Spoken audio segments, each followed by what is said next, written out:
Good morning.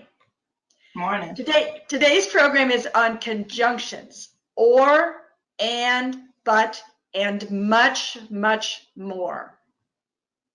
And I have 3 goals for today's lesson.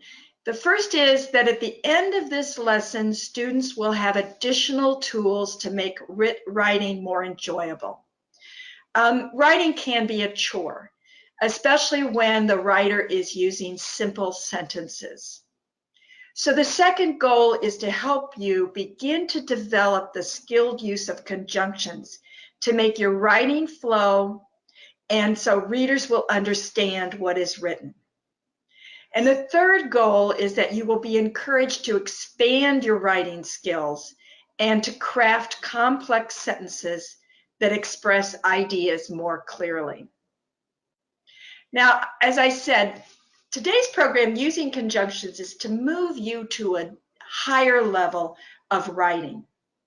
So we're going to begin with some definitions. And the first definition is one I know you're familiar with, is the definition of a sentence. And a sentence is a group of words that is complete in itself and typically has a subject and a predicate, which is a verb. A clause is a group of related words containing a subject and a verb, but it's only part of a sentence. And a phrase is a group of words that stand together as part of a sentence, but it doesn't include a subject and a verb. Now, a conjunction is a word that's used to connect words, phrases, or clauses within sentences, or it connects one sentence to another sentence in a paragraph. Now we know that sentences provide information. And let's take 2 simple sentences. William attends the high school down the street. Alma attends the high school down the street.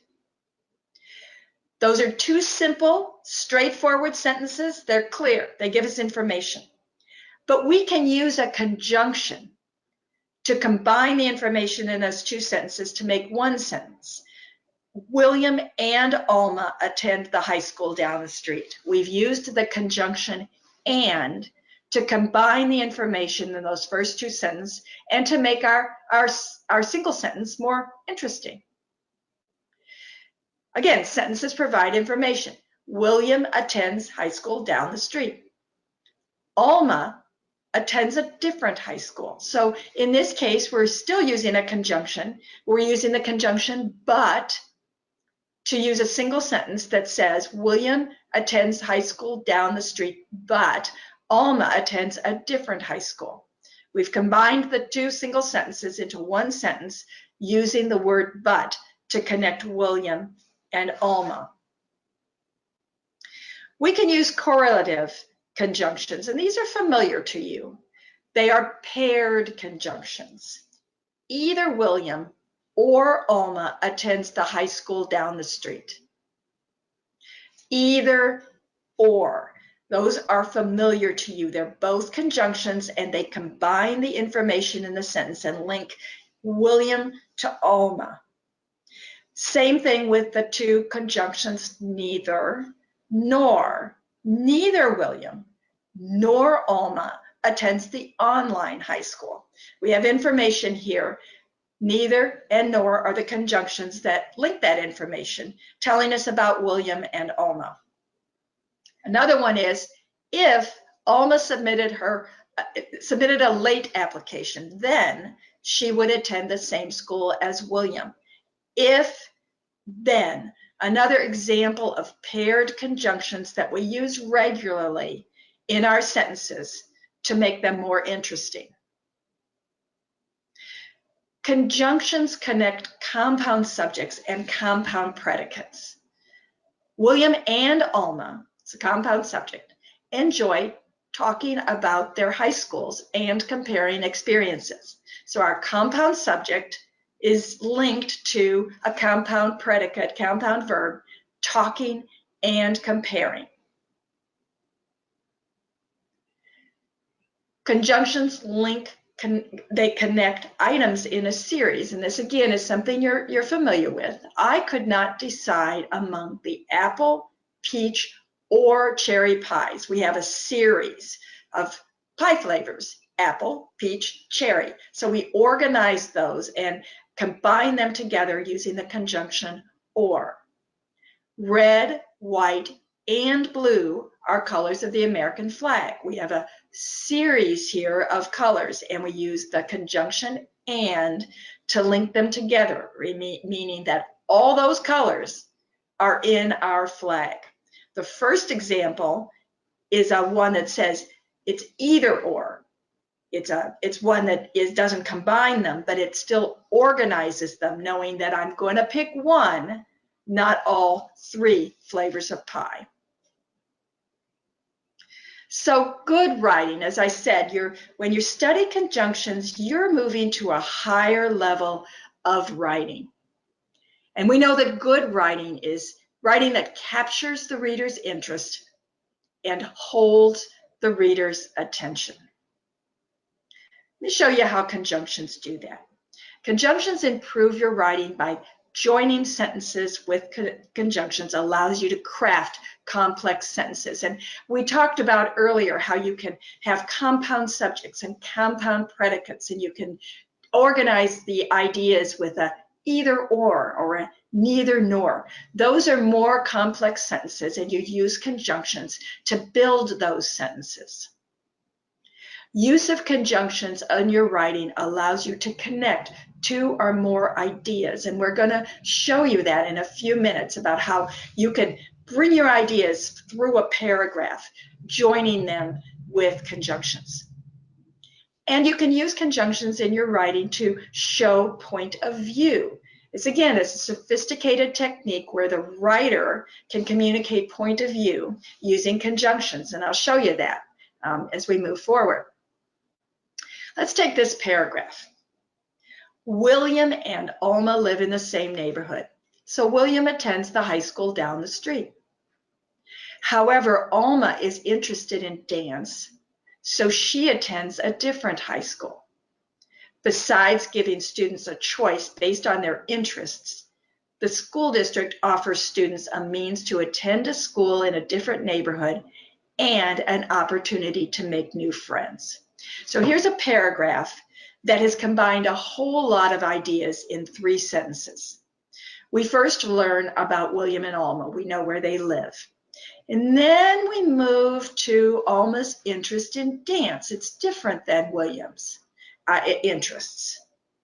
So we then move into some of the benefits that the district has given to students with different interests. It allows them to attend school in a different neighborhood, and they can make new friends that way. So here's a paragraph, 3 sentences, through which your ideas flow, and you've used conjunctions to power that flow through the paragraph. You can use conjunctions to summarize ideas.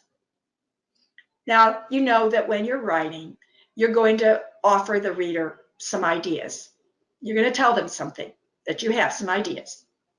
And then typically you will summarize those ideas. So you tell the reader what you tell them, and then in the summary you tell the reader what you told them. And conjunctions are useful to help you summarize the ideas. In general, when students reach high school, they like to explore new ideas and meet new people. Clearly, high school is an ideal time to offer school choice. So we've been reading about the school district and how it's set up in the district. And then we summarize all that using conjunctions in general and clearly to draw together those ideas in a summary or a conclusion.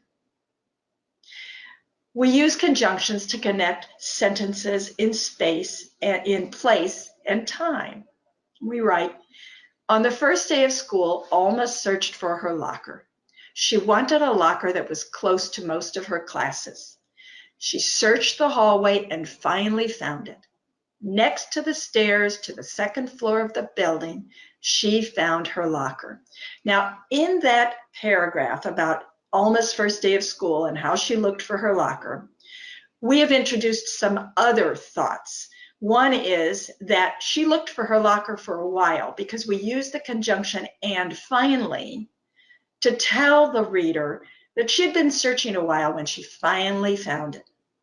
And then we tell where their locker was by saying next to the stairs to the second floor of the building, she found her locker. So we've oriented our reader in time and place using conjunctions. And we use conjunctions to offer examples of ideas. And again, you're familiar with the writing that makes some statements. And then to support those statements, it offers examples of why those statements are true. So we write, before a student decides on a high school she wishes to attend, she is wise to gather information about several different high schools. For instance, she can shadow a student who currently attends the school. In addition, she can meet with a representative of the school, or she can take a virtual tour online. In this paragraph, conjunctions bring the reader through the idea that there are different ways to gather information about high schools and gives examples. And those examples are initiated by the use of conjunctions. For instance, and in addition. We can use conjunctions to offer comparison. And you know that comparison is two things that are alike. Over the last few years, the district has improved the way it welcomes new students, but some things have not changed. In the past, students were assigned to a neighborhood school and 9th grade began with a morning orientation. Similarly, today's students are greeted in a 9th grade school assembly in the auditorium. So in this example, conjunctions have drawn us again through the comparison of what went on years ago and what goes on today. We use conjunctions to show how things are different. And that's, again, called contrast, how things are different. Over the last few years, the district has improved the way it welcomes new students. In the past, students were assigned to a neighborhood school and 9th grade began with a morning orientation. In contrast, now students receive a personal contact from a teacher or school representative before classes begin. So we're still comparing what happened years ago to what happens now and contrasting those to show what's new now, what's different now. We're using conjunctions to do that. So we have a group of conjunctions called subordinating conjunctions. And a subordinating conjunction is a word that connects a dependent clause to an independent clause.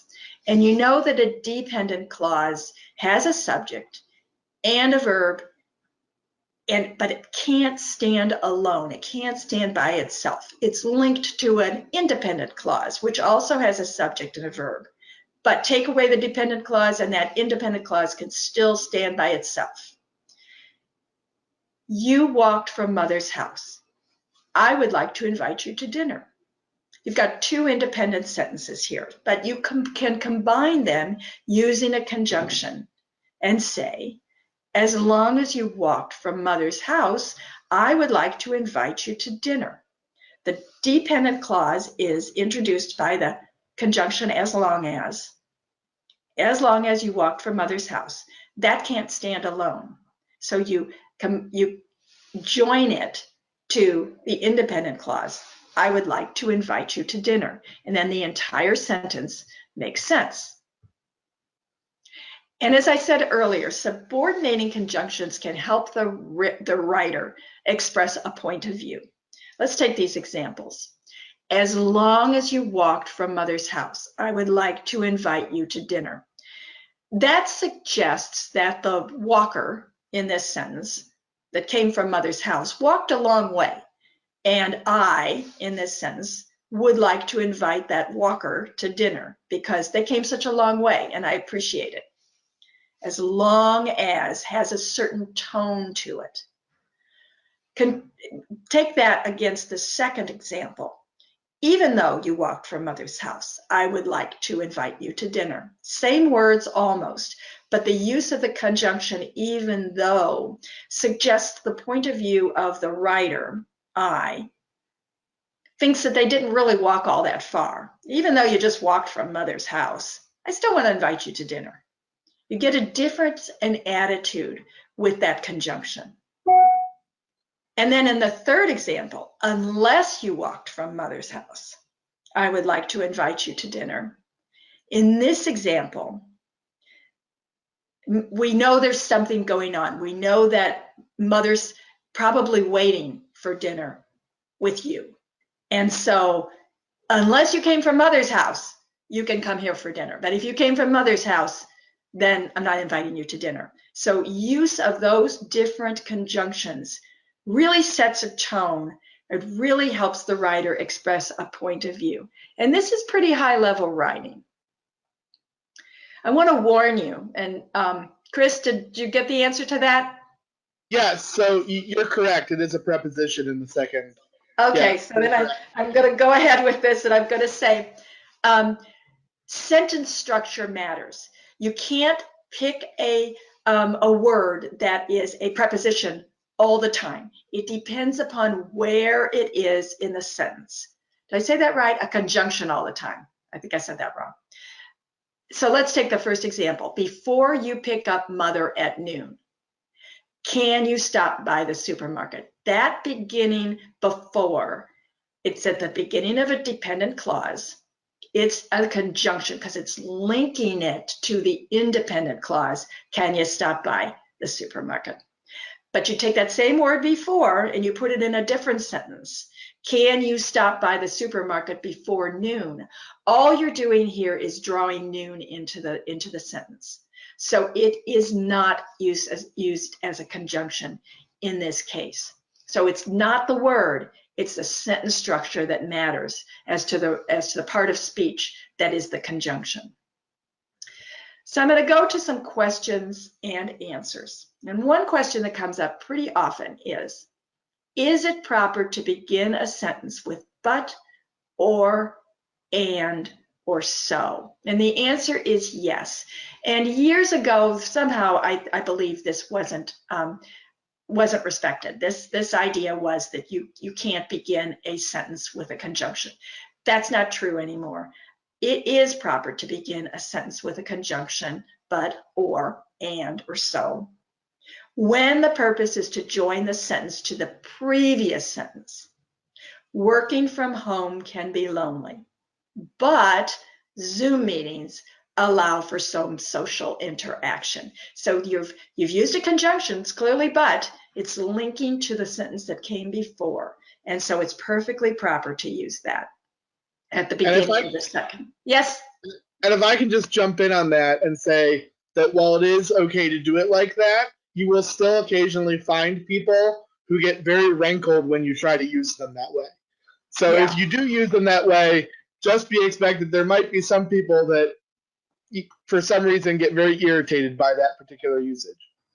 Yeah, that's interesting because grammar people, they're real grammar holdouts, and you're going to meet them. Another question is a comma or other punctuation required when a conjunction is used? And again, the answer is sometimes, because punctuation is guided by your sentence structure, not by parts of speech. And just like that warning I gave a couple slides ago about the difference between a before as a conjunction and before as a preposition, you're going to be guided by the sentence structure, where you place commas, if you place commas, and other punctuation. It doesn't attach to the part of speech. It has to do with the sentence structure. So I'd like to suggest some writing exercises because I'm going to say again, I've said it about 3 times because this is important, is that you're moving to a higher level of writing when you're drawing in conjunctions, and your writing is going to become much more fun as you continue to use this. So try this. Try to write 3 simple sentences on the same subject. And then use conjunctions to write one sentence that captures all the information in the 3 sentences. So you can play with that. Another writing exercise I hope you'll try is to write 3 sentences that describe your favorite foods. And then use conjunctions to write another sentence that summarizes those first 3 sentences. Another exercise would be to write several sentences about what you did this morning. And then use conjunctions to tell your reader the order in which those activities occurred. And then finish with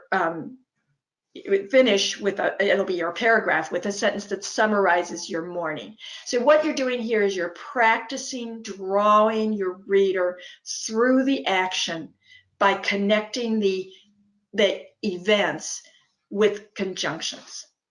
And then finally, write a statement of fact, something that you know to be true. And then support that statement with conjunctions that give your reader an example of why what you said is true. By doing this, you get into the way of doing some persuasive writing. And again, that writing is fun to do when you can push your ideas, forward, and you can support your ideas. So to end this presentation, I just wanted to give you a couple of little slides that organize your thinking around conjunctions. Again, you'll learn that these words are not always conjunctions. They sometimes are determined by the sentence structure, and they may not act as conjunctions. But we're looking at them through these slides as how they might fit into your writing, and I think they're helpful. Correlative conjunctions, those paired conjunctions, and then looking at the same thing, both and, either or, neither nor. And then this final slide I actually think is kind of helpful. I like the way it's organized, and I think it will help you, especially if you do exercises in your writing. So that is my presentation. Are there any questions? No. Yeah. Class though. Okay, all right. I guess we don't really have a chat feature or anything, Chris, that allows people to ask questions later on. Do we, or do we? We do actually have a chat feature. Yeah. There's like a little word bubble in the top right corner. Uh-huh. So click on that. See, she just used it. Okay. And then would they be able to do that? Would they be able to do that like if no, not if anybody was watching the recording, only if they do it in person, right? Right. Only if they're a part of this live version. In the slides. Okay. All right. Yeah. So, all right. Well, I thank you for attending my presentation, and I look forward to seeing you on another one. I definitely look forward to the next one as well. Okay. Okay. Thank you. Bye, Chris.